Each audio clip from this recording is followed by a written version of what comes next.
விவசாயி, mechanic, engineer, இப்படி அப்பாக்கள் யாரா இருந்தாலும் அவங்க கனவெல்லாம் அவங்க பசங்களுக்கு ஒரு best college. AAA College of Engineering and Technology, Sivakasi. Counseling code 4680. 21st rank in Anna University, National Board of Accreditation, NAC with A grade ISO certified institution.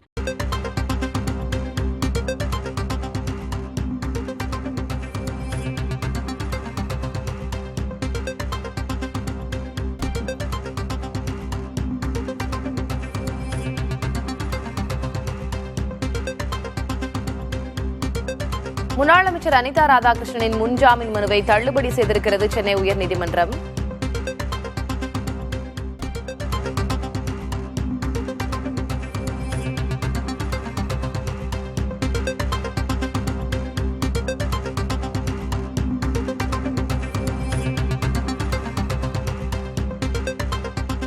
Anitha ராதாகிருஷ்ணனின் முன்ஜாமீன் மனுவை தள்ளுபடி செய்திருக்கிறது சென்னை உயர்நீதிமன்றம். முதலமைச்சர் விஜய் குறித்து அவதூறாக பேசியதாக அனிதா ராதாகிருஷ்ணன் மீது காவல்துறையினர் வழக்கு பதிந்திருந்தனர். தாவிக நகர செயலர் செல்வம் புகாரில் அனிதா ராதாகிருஷ்ணன் மீது ஆத்தூர் காவல்துறையினர் வழக்கு பதிவு செய்திருந்தனர். 7 முறை எம்எல்ஏவாக இருந்தவர் கட்டுப்பாடுடன் பேசியிருக்க வேண்டும் என்றிருக்கிறது காவல்துறை.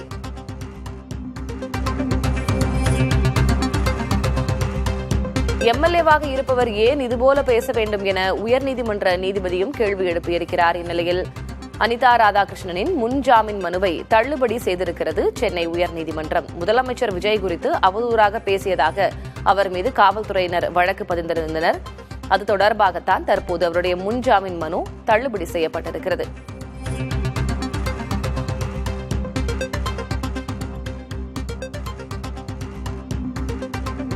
கூடுதல் விவரங்களை வழங்குவதற்காக செய்தியாளர் சுப்பையா இணைந்திருக்கிறார். சுப்பையா, முன்பாக அனிதா ராதாகிருஷ்ணன் என்ன பேசியிருந்தார், அவர் மீது வைக்கப்பட்ட புகார் என்ன, வழக்கு விவரங்கள் என்ன? திருச்செந்தூர் அருகே உள்ள ஆத்தூரில் கடந்த ஜூன் 20ஆம் தேதி முன்னாள் முதலமைச்சர் கருணாநிதியுடைய பிறந்தநாள் விழா நடைபெற்றது. அந்த விழா திமுக சார்பில் நடைபெற்றது. அதில் அந்த மாவட்ட செயலாளரும் திருச்செந்தூர் எம்எல்ஏவுமான அனிதா ராதாகிருஷ்ணன் இந்த நிகழ்ச்சியில் கலந்து கொண்டு முதலமைச்சர் விஜய் குறித்து பேசும்பொழுது அவர் முதலமைச்சர் உரிமையிலும் அவதூறாகவும் பேசியிருந்தார். முதலமைச்சருக்கு சவால் விடுக்கும் வகையிலும் முதலமைச்சரை அவமானமாகவும் பேசியதை எடுத்து ஆத்தூர் நகர தாவேக செயலாளர் செல்வம் ஆத்தூர் காவல்துறை புகார் வைத்திருந்தார். இந்த அடிப்படையில் அனிதா ராதாகிருஷ்ணன் மீது ஆத்தூர் போலீசார் வழக்கு பதிவு செய்தார்கள். இந்த வழக்கு தான் கைது செய்யக்கூடும் என்று அறிவிய முன்னாள் அமைச்சரும் திமுக எம்எல்ஏ அனிதா ராதாகிருஷ்ணன் சென்னை உயர்நீதிமன்றத்தில் முன்ஜாமீன் கேட்டு மனு தாக்கல் செய்திருந்தார். இந்த மனு நீதிபதி ஜி.கே. இளந்திரையின் முன்பு விசாரணைக்கு வந்தது. அப்போது அனிதா ராதாகிருஷ்ணன் தரப்பில் இந்த பேச்சு அவதூறு வழக்கு தான் தாக்கல் செய்வதை தவிர இதை போலீசார் வழக்கு பதிவு செய்ய முடியாது என்றும், எனவே தனக்கு முன்ஜாமீன் வழங்க வேண்டும் என்றும் அவர் தரப்பில் வாதிடப்பட்டது. ஆனால் காவல்துறை தரப்பில் அவர் அனிதா ராதாகிருஷ்ணன் 7 முறை எம்எல்ஏவாக இருந்துள்ளார். அவர் கட்டுப்பாட்டுடன் சுய நினைவுடன் பேசியிருக்க வேண்டும். ஆனால் இந்த வழக்கை பதிவு செய்திருக்காவிட்டால் இரு தரப்பிற்கும் இடையே, அதாவது திமுகவுக்கும் தாவேகாவுக்கும் இடையே அந்த மோதல் ஏற்பட்டிருக்கும். ஆனால் முன்ஜாமீன் வழங்கக்கூடாது என்று காவல்துறை தரப்பில் எதிர்ப்பு தெரிவித்து வாதிடப்பட்டது.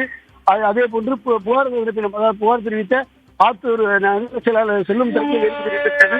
இதனை கேட்டு இந்த வாதங்களை கேட்ட நீதிபதி 1967ஆம் ஆண்டுக்கு முன்பு தமிழகத்தை திரைத்துறையை சேர்ந்தவர் தான் ஆட்சி செய்திருக்கிறார்கள். நாம் தான் வாக்களித்து தேர்ந்தெடுத்தோம். மனுதாரர் சாதாரண குடிமகன் அல்ல, அவர் ஒரு எம்எல்ஏவாகவும் இருந்துள்ளார். அதுவும் 7 முறை எம்எல்ஏவாக இருந்துள்ளார். அப்படிப்பட்டவர் ஏன் இதுபோன்று பேச வேண்டும் என்று நீதிபதி கேள்வி எழுப்பினார். அது மட்டுமல்லாமல் அனிதா ராதாகிருஷ்ணனுக்கு இந்த நிலையில் முன்ஜாமீன் வழங்க முடியாது என்று கூறி அவரது முன்ஜாமீன் மனுவை தள்ளுபடி செய்துள்ளார். திலகவதி. சுப்பையா, இருபுறமும் இப்ப ஆளும் அரசாகட்டும் எதிர்கட்சியாகட்டும் இருபுறமும் மாறி மாறி விமர்சனங்கள் முன்வைக்கப்பட்டுக் கொண்டுதான் இருக்கின்றன. இப்ப எந்த இடத்தில் எல்லை மீறியது அனிதா ராதாகிருஷ்ணன் அவர்களுடைய பேச்சு? அவதூறு என்ற இடத்தை நோக்கி எப்படி சென்றது? அதாவது அரசியல் ரீதியாக பேசப்படும் பேச்சுக்கள், கருத்துக்கள் அது இரு தரப்பிலும் இருக்கக்கூடும். ஆனால் ஒரு முதலமைச்சரை பற்றி பேசும் பொழுது, அதாவது முதலமைச்சர் அந்த பதவிக்கான இதை பார்க்கும் பொழுது அவதூறாக பேசியிருக்க கூடாது. அவ்வாறு ஒருமையில் பேசுவதும், முதலமைச்சர் உரிமையில் பேசுவதும் அது அவதூறு தான். எனவே இது ஒன்று அவதூறு வழக்கு சட்டத்தில் நடவடிக்கை எடுக்க முடியும். அது முதலமைச்சர் தாக்கல் செய்ய வேண்டும். அந்த வழக்கை தாக்கல் செய்ய அரசு தாக்கல் செய்ய வேண்டும். ஆனால் அந்த உள்ளூர் பிரதிநிதி தன்னுடைய கட்சி தலைவரையும் முதலமைச்சர் அவதூறாக பேசுவதாக கூறி அவர் வழக்கு தாக்கல் செய்துள்ளார். இதை பொறுத்தவரை இரு தரப்பிலுமே இது போன்ற வார்த்தை பிரயோகங்களை கையாளும் பொழுது அவதூறு இல்லாமல் கையாள வேண்டியது ஒரு அரசியலுடைய கட்சியுடைய ஒரு தனிப்பட்ட கருத்தாக இருந்தாலும் அதில் இருவரும் கடைபிடிக்க வேண்டிய ஒரு அவசியமாக இருக்கிறது. தேவை.